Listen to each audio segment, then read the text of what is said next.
Hello dear job aspirants, a very very good evening তোমাদের সবাইকে। আবারও তোমাদের সবচেয়ে প্রিয় চ্যানেল স্টাডি ইউনিয়নের নতুন আরেকটা ভিডিওতে আমরা জানাই অনেক অনেক স্বাগত। আজকের এই ভিডিওটা ত্রিপুরার সকল কম্পিটিটিভ এক্সামের চাকরি প্রত্যাশী তোমরা যারা আছো, সামনে আগামী দিনে তোমাদের যাদের ত্রিপুরার বিভিন্ন কম্পিটিটিভ এক্সাম আছে যেগুলোতে তোমরা বসবে, সেই সমস্ত স্টুডেন্টসদের জন্য খুব খুব গুরুত্বপূর্ণ। কারণ ইন্ডিয়ান পলিটির তোমরা বলতে পারো সেকেন্ড লাস্ট ক্লাস আমরা এই ভিডিওতে নিতে যাচ্ছি। সেকেন্ড লাস্ট মানে এটার পর জাস্ট আরেকদিন একটা টপিক পড়াবো, বাস কমপ্লিট।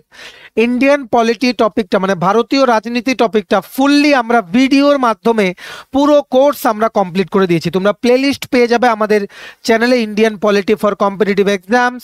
সেই প্লেলিস্টটা তোমরা দেখে নিও, এ টু জেড পুরো সিলেবাস আমরা ভিডিওর মাধ্যমে কভার করে দিয়েছি। ঠিক আছে, আজকে ছোট্ট একটা টপিক আমরা দেখব যেখানে ল কমিশন থেকে কি কি কোশ্চেন্স আসতে পারে, তাছাড়া ডিলিমিটেশন কমিশন কি, সেটার বিভিন্ন অ্যাসপেক্টস কি কি আর্টিকেল, কি ফাংশনস, কোন জায়গা থেকে কোশ্চেন আসতে পারে, সেই জিনিসগুলো আমরা এই ভিডিওতে দেখব। Super important video for all experience. সমস্ত আপকামিং পরীক্ষা যেমন TPSC combined selection inspector, revenue inspector, Tripura হাইকোর্টের গ্রুপ ডি এলডিসি, পিএ, জেআরবিডি2, এক্সাইজ সাব ইন্সপেক্টর, তাছাড়া তোমাদের SSC, railway, forester, forest guard, Tripura police, sub inspector, constable, সমস্ত আপকামিং সরকারি চাকরি লিখিত পরীক্ষা বা ইন্টারভিউর জন্য খুব খুব গুরুত্বপূর্ণ ক্লাস এটা। তোমরা প্লিজ এই ভিডিও লিঙ্কটা ম্যাক্সিমাম হোয়াটসঅ্যাপ, ফেসবুক, টেলিগ্রাম গ্রুপে শেয়ার করে সমস্ত এক্সপিরিয়েন্সদেরকে এই গুরুত্বপূর্ণ ক্লাসটা করে নেওয়ার তোমরা সুযোগ করে দিও। ঠিক আছে, এবার আমরা ভিডিওটা শুরু করছি। Before I begin this video, ছোট্ট একটা কথা বলে দিই, তোমরা যদি এমন এক্সপিরিয়েন্স হও যাতে এইরকম ত্রিপুরার সমস্ত সরকারি চাকরির প্রিপারেশন করার জন্য ফ্রি ইউটিউব ক্লাসেস বা সরকারি চাকরির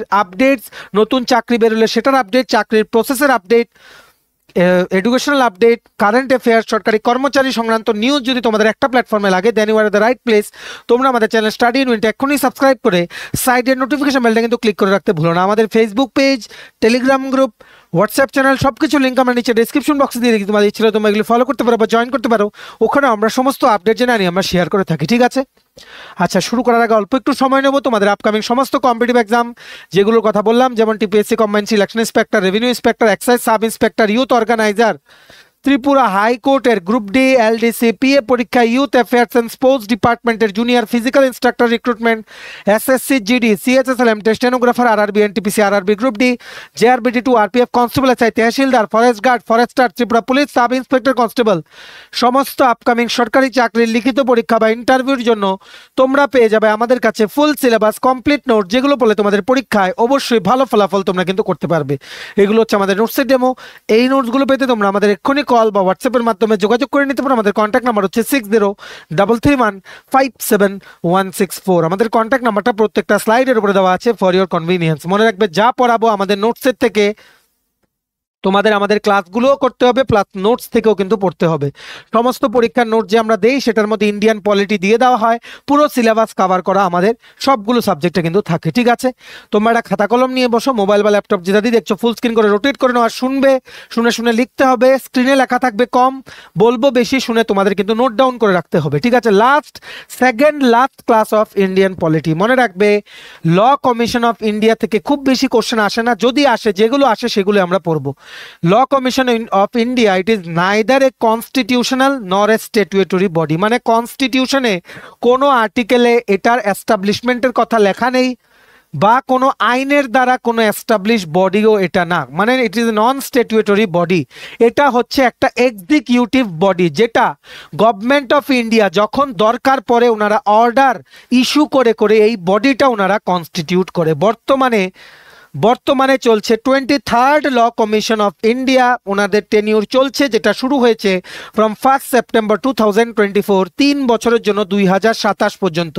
এটার যিনি চেয়ারম্যান, ওনার নাম হচ্ছে শ্রী এমসি সেতালভাট।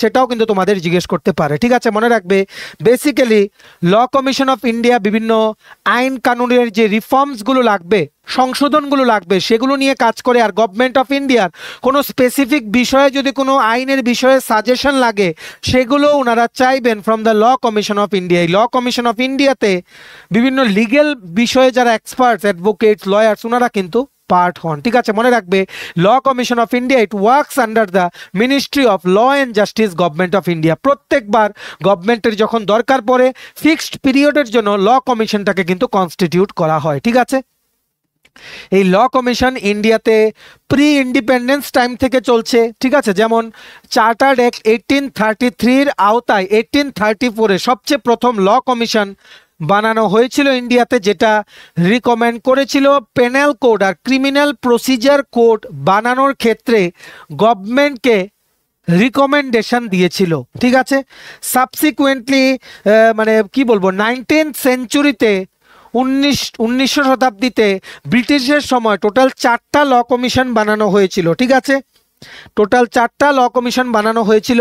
আর এই 4টা ল কমিশনের সময় এই 4টা ল কমিশনেরই অবদান আছে কি বানানোর ক্ষেত্রে, ইন্ডিয়ান পেনাল কোড বা ইন্ডিয়ান পিনাল কোড যারা বলে IPC, criminal procedure code CPC, civil procedure code CPC, Indian contract act আইসিএ, Indian evidence act IEA, transfer of property act TPA.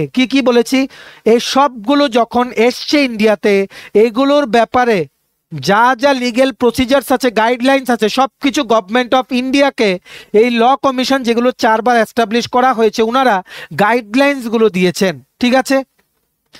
এই 4টে ল কমিশনের বানানোর ফলেই এগুলো ইন্ডিয়াতে এসছে। যেমন সবচেয়ে বেশি তোমরা যেটা জানো সেটা হচ্ছে ইন্ডিয়ান পেনাল কোড, আইপিসির ধারা এত হিসেবে এই সাজা দেওয়া হলো, এরকম বলে না, সেই আইপিসিটাই এসছিল during the British century when there was a law commission that was constitution that was constituted by the British India, ঠিক আছে।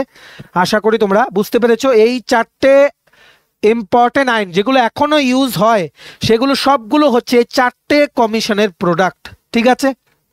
আশা করি তোমরা বুঝতে পেরেছো। তেমনিভাবে ইন্ডিয়ার ইন্ডিপেন্ডেন্সের পর, ভারত স্বাধীন হওয়ার পর সবচেয়ে প্রথম ল কমিশন কনস্টিটিউট করা হয়েছে ইন দ্য ইয়ার 1955, 3 বছরের জন্য, ঠিক আছে।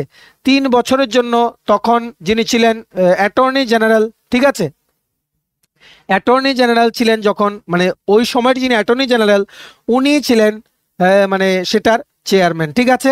এটা কিন্তু মানে ভালো করে তোমাদের মনে রাখতে হবে। তারপর এটা তোমাদের মনে রাখতে হবে, এই ল কমিশন কোনো পার্মানেন্ট বডি না।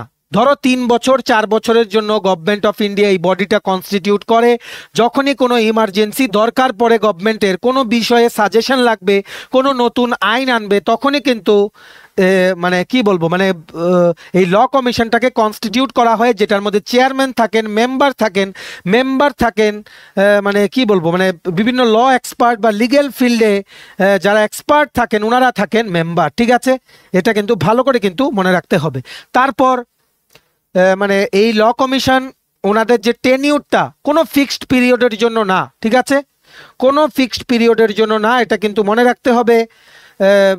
কোনো ফিক্সড পিরিয়ডের জন্য না, গভর্নমেন্ট যতদিন পর্যন্ত চায় ওনারা একটা অর্ডার ইস্যু করে, এক্সিকিউটিভ বডি মানে হচ্ছে, এক্সিকিউটিভ মানে হচ্ছে কোনো হাইলি অফিসিয়াল যিনার অর্ডার পাস করার অথরিটি আছে, অর্ডার পাস করার অথরিটি আছে, ঠিক আছে। এটা কিন্তু তোমাদের ভালো করে কিন্তু মনে রাখতে হবে।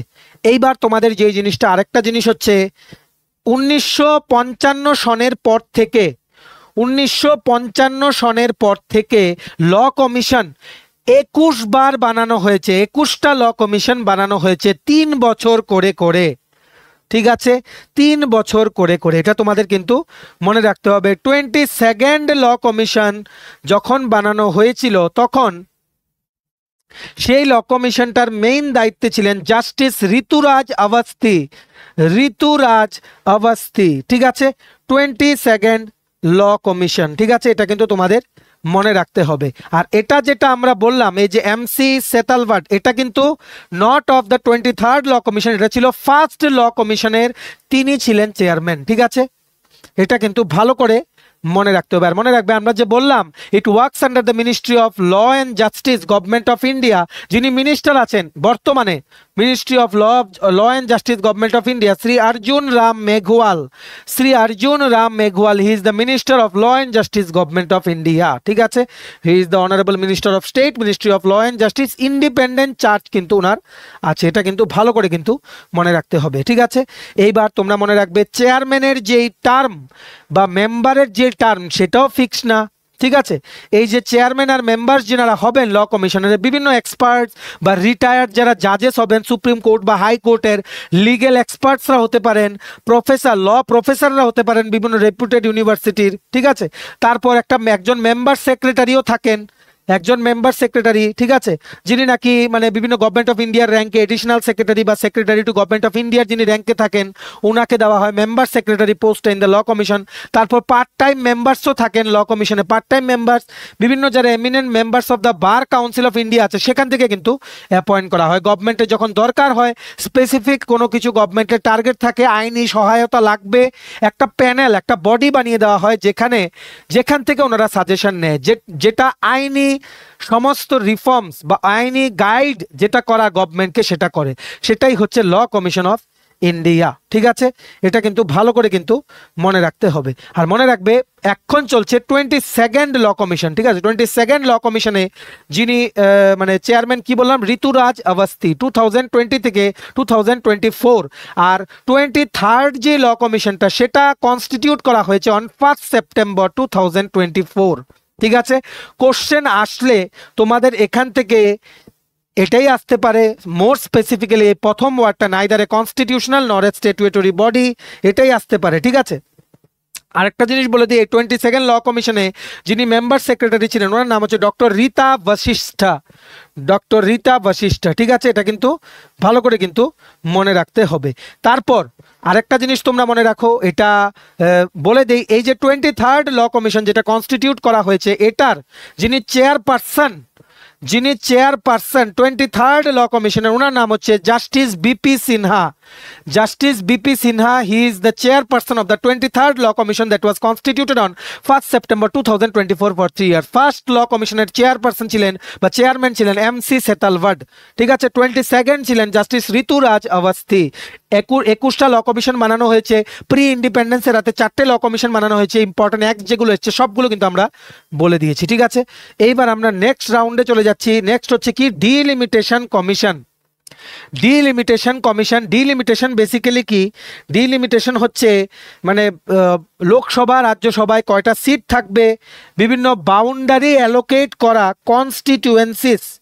কনস্টিটিউয়েন্সি ভোটের বিভিন্ন যে কনস্টিটিউয়েন্সিগুলো আছে এগুলোর বাউন্ডারি অ্যালোকেট করা। ঠিক আছে, কতটা সিট থাকবে প্রত্যেকটা কনস্টিটিউয়েন্সি থেকে লোকসভা বা লেজিসলেটিভ অ্যাসেম্বলি ইলেকশনে, সেটার নাম হচ্ছে delimitation. It is the process of fixing the number of seats and boundaries of territorial constituencies in each state for the Lok Sabha and legislative assemblies. ঠিক আছে, এটা কিন্তু ভালো করে মনে রাখতে হবে। ডিলিমিটেশন আরেকটা জিনিসও আছে, সেটার মানে হচ্ছে কতটা সিট ST SCর জন্য রিজার্ভ থাকবে প্রত্যেকটা হাউসে, পার্লামেন্টের হাউসে বা লেজিসলেটিভ অ্যাসেম্বলির হাউসে। এটাও কিন্তু, এটা ঠিক করে দেওয়ার কাজও কিন্তু ডিলিমিটেশন কমিশনের। ঠিক আছে, ভালো করে কিন্তু মনে রাখতে হবে। এই যে ডিলিমিটেশন প্রসেস যেটা আমরা বললাম, it also includes determining seats for the seats to be reserve for schedule caste and schedule tribes. এই ডিলিমিটেশন প্রসেসটা করে ডিলিমিটেশন কমিশন, যেটা পার্লামেন্টের একটা অ্যাক্টের আন্ডারে সেট আপ করা হয়। ঠিক আছে, ডিলিমিটেশন কমিশন এখন পর্যন্ত 4বার সেট আপ করা হয়েছে। আচ্ছা, আমরা এখানে লিখেও দিয়েছি 4বার সেট আপ করা হয়েছে, 1952 সনে, 63 সনে, 73 সনে আর 2002 সনে। ঠিক আছে, বিভিন্ন অ্যাক্ট আছে যেমন অ্যাক্ট অফ 1952, 62, 72 অ্যান্ড 2002 আওতায় এই ডিলিমিটেশন কমিশন 4বার কিন্তু ইন্ডিয়াতে সেট আপ করা হয়েছে। ঠিক আছে, এটা কিন্তু মনে রাখতে হবে। সবচেয়ে প্রথম ডিলিমিটেশন এক্সারসাইজ ক্যারি আউট করা হয়েছিল অন 1950 থেকে 51 মধ্যে। ঠিক আছে, ভালো করে কিন্তু এটা মনে রাখতে হবে। তারপর অনেক কিছু অ্যাক্টিভিটিস হয়েছে যেগুলো তোমাদের পরীক্ষার জন্য ইম্পর্টেন্ট না, যেটা ইম্পর্টেন্ট তোমাদের সেটা আমরা বলে দিচ্ছি, সেটা হচ্ছে আর্টিকেল নাম্বার 82। আর্টিকেল নাম্বার 82 আমাদেরকে বলে যে পার্লামেন্ট প্রত্যেকটা সেন্সাস যখন হবে, 2011-র পরে কিন্তু আর সেন্সাস হয়নি, প্রত্যেকটা সেন্সাস যখন হবে তারপর ডিলিমিটেশন কমিশন কনস্টিটিউট করবে, যাতে করে যা কাজ বললাম এগুলো যাতে করা যায়। ঠিক আছে, আরেকটা আছে আর্টিকেল 170। আর্টিকেল 170 মানে কি বলবো, under the article 170 it is stated that প্রত্যেকটা স্টেটকে বিভিন্ন টেরিটোরিয়াল কনস্টিটিউয়েন্সিতে ডিভাইড করা হবে অ্যাজ পার ডিলিমিটেশন অ্যাক্ট প্রত্যেকটা সেন্সাসের পরে। বুঝতে পেরেছো? আর্টিকেল নাম্বার 82 আন্ডারে পার্লামেন্ট কনস্টিটিউট করবে প্রত্যেকটা সেন্সাসের পরে ডিলিমিটেশন কমিশন। আর আর্টিকেল 170 আওতায় সেটা বলা হয় যে প্রত্যেকটা স্টেটকে ডিভাইড করা হবে টেরিটরিসের হিসাবে as per the delimitation act প্রত্যেকটা সেন্সাসের পরে। ঠিক আছে, আশা করি তোমরা বুঝতে পেরেছো। এই ডিলিমিটেশন কমিশনের অনেক কাজ, যেমন ফ্রি অ্যান্ড ফেয়ার ইলেকশন করা, Democratic principal of one citizen one vote one value এটাকে আপহোল্ড করা। ঠিক আছে, তারপর বিভিন্ন টেরিটোরিয়াল কনস্টিটিউয়েন্সির বাউন্ডারি মানে রিঅ্যাডজাস্ট করে দেওয়া, যাতে করে সিটটা ইকুয়াল ডিস্ট্রিবিউশন হয়, বঞ্চিত যাতে না হয় যে একখানে লোক বেশি। বেসিক্যালি এটা বলা হয় যেখানে যত লোক তত সিট। ঠিক আছে, সেই জিনিসটাই করে ডিলিমিটেশন কমিশন। ঠিক আছে, এসটি এসসি রিজার্ভ মানে কতটা সিট থাকবে in accordance with the constitutional provisions সব কিছু কিন্তু ডিলিমিটেশন কমিশন কিন্তু করে। ঠিক আছে, তারপর মানে কি বলবো, মানে পপুলেশন বেসড, মানে যেই স্টেটে যত পপুলেশন তার থেকে তত বেশি মেম্বার্স সিলেক্টেড হয়ে লোকসভায় যাবে। ঠিক আছে, বা একটা স্টেটে যেই জায়গার মানে কোন কনস্টিটিউয়েন্সি থেকে বা কতটা সিট আছে তার মধ্যে কতটা রিজার্ভ থাকবে ফর এসটি এসসি, এসটিদের জন্য এতটা সিট রিজার্ভ, এসটিদের জন্য এতটা, জেনারেলের জন্য এতটা, এটাও কিন্তু ডিলিমিটেশন কমিশন কিন্তু ডিটারমাইন করে আফটার এভরি সেন্সাস। কারণ সেন্সাসের উপর পপুলেশন বাড়ে, সো বাড়তি পপুলেশনের হিসাবে কোনো যদি রিঅ্যাডজাস্ট করতে হয় সেটা গভর্নমেন্ট, তার জন্য সেন্সাসের পরে ডিলিমিটেশন কমিশনকে দায়িত্ব দিয়ে দেওয়া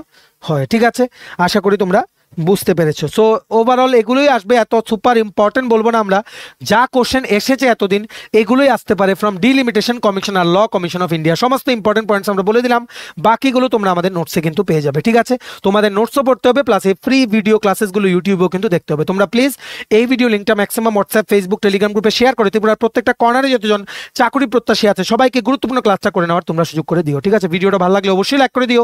আর তোমায় যদি বিভিন্ন কম্পিটিটিভ এক্সামের প্রিপারেশন করার জন্য ফুল সিলেবাস কমপ্লিট নোটস লাগে, তোমরা আমাদের এক্ষুনি কল বা হোয়াটসঅ্যাপের মাধ্যমে যোগাযোগ করে নিতে পারো। আমাদের কন্ট্যাক্ট নাম্বার হচ্ছে 6033157164। আমাদের চ্যানেলটা অবশ্যই সাবস্ক্রাইব করে দিও। ত্রিপুরা সংক্রান্ত সমস্ত রকমের চাকরির আপডেট, চাকরির প্রিপারেশন করার জন্য free YouTube classes, latest news, current affair, GK, সরকারি কর্মচারী সংক্রান্ত আপডেট সব কিছু একটা প্ল্যাটফর্মে অন টাইম তোমরা পেয়ে যাবে।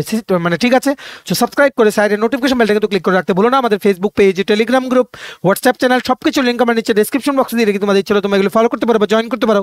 ওখানে আমরা সমস্ত আপডেট জানালে আমরা শেয়ার করে থাকি। ঠিক আছে, চলো সবাই ভালো থাকবে, take care and bye by.